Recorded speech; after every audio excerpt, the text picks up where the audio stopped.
My mission was quiet surveillance, but the real threat wasn't across the street. It was the cop at my door, revving a chainsaw. The first thing you learn in the bureau is patience. Not the kind your grandma talks about, waiting for a pot to boil. I'm talking about the bone-deep, soul-crushing patience of watching a target for 6 months, learning his coffee order, the name of his mistress, and the exact time he takes his evening dump, all for a single piece of evidence that might never even come.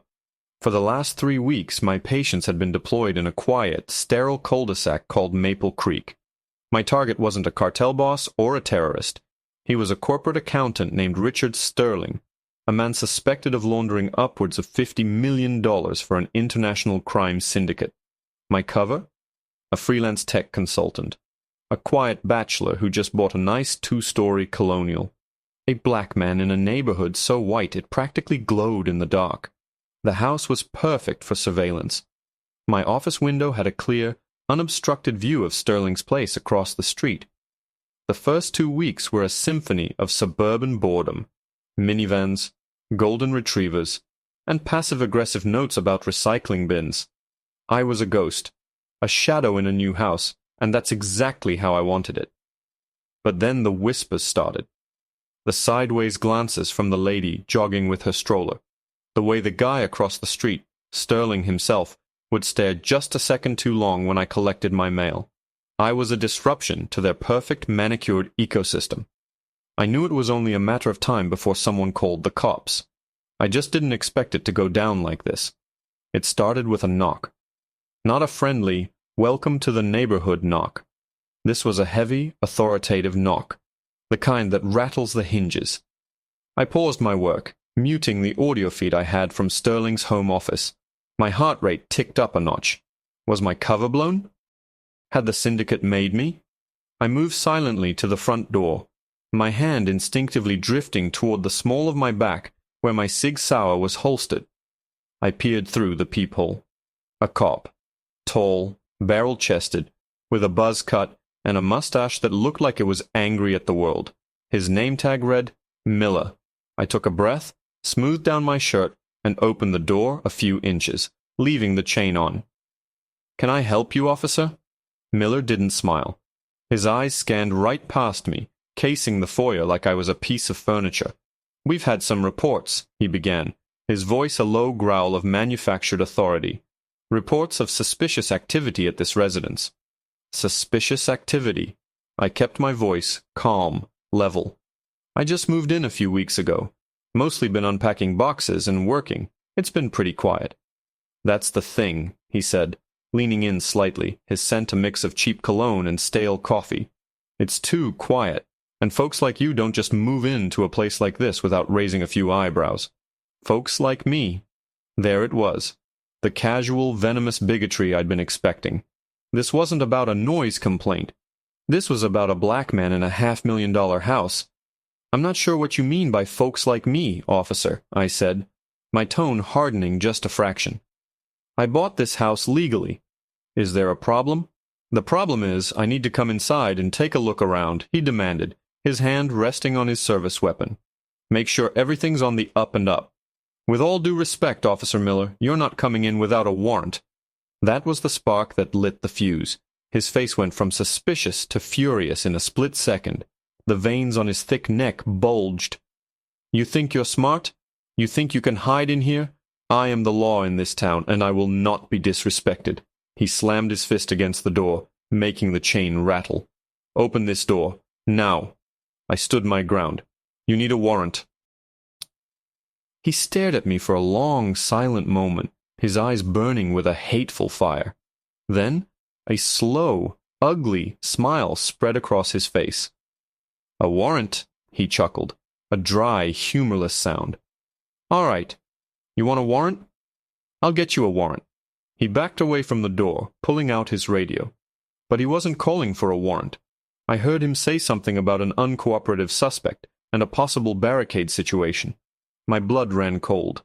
This was escalating far beyond a simple profiling stop. This man was unhinged. I backed away from the door, my mind racing. I couldn't call my handler, not yet. It would compromise the entire operation. I had to play this out. I heard Miller's truck door slam, then the trunk pop open. What was he grabbing? More backup? Tear gas? My questions were answered a moment later by a sound that had no place in the serene quiet of Maple Creek. It was the sputtering cough of a small engine, followed by a deafening, high-pitched roar. A sound I knew from clearing brush at my dad's cabin as a kid. I looked back at the peephole, my heart pounding against my ribs. Officer Miller was standing on my perfectly manicured lawn, yanking the pull cord on a bright orange chainsaw. The acrid smell of two-stroke gasoline filled the air. He revved it once, a psychotic grin plastered on his face as he marched back toward my house. He wasn't getting a warrant, he was making his own door. The world narrowed to the sound of the engine and the sight of the first metal teeth ripping through the wood of my front door. Splinters of wood and paint exploded inward, peppering the hardwood floor of my foyer. The roar of the engine was deafening, a visceral, mechanical scream that vibrated through the soles of my feet. My training kicked in, shoving raw panic into a small, tight box in the back of my mind. Rule 1. Control the environment. Rule 2. De-escalate if possible. Neutralize if necessary. De-escalation was clearly off the table. I backed away from the door, moving deeper into the house, my Sig Sauer now firmly in my hand but kept low, pointed at the floor. I couldn't shoot him, not through the door. The paperwork would be a mountain, but worse, the gunshot would send Sterling into a rabbit hole I'd never find. My entire $50 million case would be up in smoke. No, I had to let him come in. I had to let this rabid dog into my house so I could put him on a leash. I moved to the edge of the living room, using the archway as cover, my eyes locked on the splintering rectangle of my front door. With my free hand, I pulled my phone from my pocket, swiped to the camera, and hit record, propping it on the mantel where it had a clear view of the entrance. Every insane, illegal second of this was going to be documented. The chainsaw screamed its final protest as it sliced through the last section of the door panel. A huge, jagged section of wood crashed inward, and a moment later, Officer Miller stepped through the hole he'd created. He stood there, silhouetted against the bright suburban sunshine, the chainsaw held at his side, its engine idling with a menacing rattle. Sawdust coated his uniform, and his face was flushed, his eyes wild and gleaming with a terrifying mix of triumph and madness. "I told you I was the law," he snarled, taking a step inside. The smell of gasoline and freshly cut pine filled the room. "Now, where are you, you piece of—" He never finished the sentence. He was expecting a scared civilian, a cornered suspect cowering in a closet. He wasn't expecting a 220-pound federal agent moving with purpose. As he took another step forward, bringing the chainsaw up, I exploded from the archway. It was over in less than 3 seconds. I sidestepped his clumsy lunge, my left hand clamping down on his wrist, using his own momentum to twist his arm behind him. A precise, focused strike with the heel of my right palm to the radial nerve in his forearm sent a shockwave of pain up to his shoulder. His fingers went numb, and his grip slackened. The chainsaw, its chain still spinning lazily, clattered to the floor, sputtered, and died. The sudden silence was more jarring than the noise had been. Miller let out a grunt of pain and surprise as I drove him face first onto my brand-new area rug. I had him on the floor, one knee planted firmly in the center of his back, a zip-tie cuff pulled from my back pocket cinched tight around his wrists before he even had time to process what had happened. He thrashed for a moment, then went still, his breath coming in ragged, defeated gasps. "You have the right to remain silent," I whispered into his ear, my voice cold and flat. "I strongly suggest you use it." I stood up, holstering my weapon. My heart was still hammering, but my mind was clear. One threat neutralized. But as the adrenaline began to fade, a new, colder fear crept in. I looked at the absolute carnage of my front door, then at the sputtering, overweight cop zip-tied on my floor. I walked to the window and peeked through the blinds. Just as I suspected, the curtains in Richard Sterling's office window twitched and fell back into place. He was watching. Of course he was watching. The whole neighborhood was probably watching. My cover wasn't just blown. It had been nuked from orbit. And then I heard it. Faint at first, a distant wail cutting through the afternoon quiet. It grew louder, closer, joined by another, then another. Sirens. Of course. Miller had called for backup. He'd reported a barricaded suspect. To the officers now screaming toward my location. I was the threat. They would arrive to see a destroyed front door and a decorated officer down. They wouldn't be knocking. They would be coming in hard and fast, ready for a firefight. I was trapped. I had a rogue cop on my floor, a multi-million-dollar surveillance operation in the next room, and a dozen local police officers who were about to see a black man standing over their subdued colleague. My FBI credentials were in the upstairs safe. Even if I could get to them, would they even stop to look? The sirens were deafening now. Tires squealed on pavement right outside. A voice, amplified by a bullhorn, cracked through the air. "This is the Maple Creek Police. Come out with your hands in the air." My living room suddenly felt like a fishbowl. Through the gaping maw, where my door used to be, I could see them. 3 patrol cars, angled for cover, with officers crouched behind their doors, weapons drawn. A shotgun rack somewhere to my left. The bullhorn blared again, the voice tight with tension. "Occupant of 114 Maple Creek Lane, exit the residence immediately." I glanced at Miller, still grunting on the floor. His eyes were wide now, not with rage, but with a dawning, horrified realization of how badly he'd screwed up. He had created a tactical situation he couldn't control, and he'd put me right in the crosshairs. My mind raced through the protocols. Surrender was the only option. But how? Walking out the front door, even with my hands up, was a coin toss, a twitch, a misunderstanding. A cop as trigger-happy as Miller, and my career and my life would end right here on this pristine lawn. "My badge," I said, my voice low and urgent, directed at Miller on the floor. "My credentials. They're in the safe, upstairs, in the master bedroom closet." He just stared at me, wheezing. "Listen to me," I hissed, kneeling beside him. "Your boys are outside, and they think I'm the bad guy. You created this mess. You're going to fix it.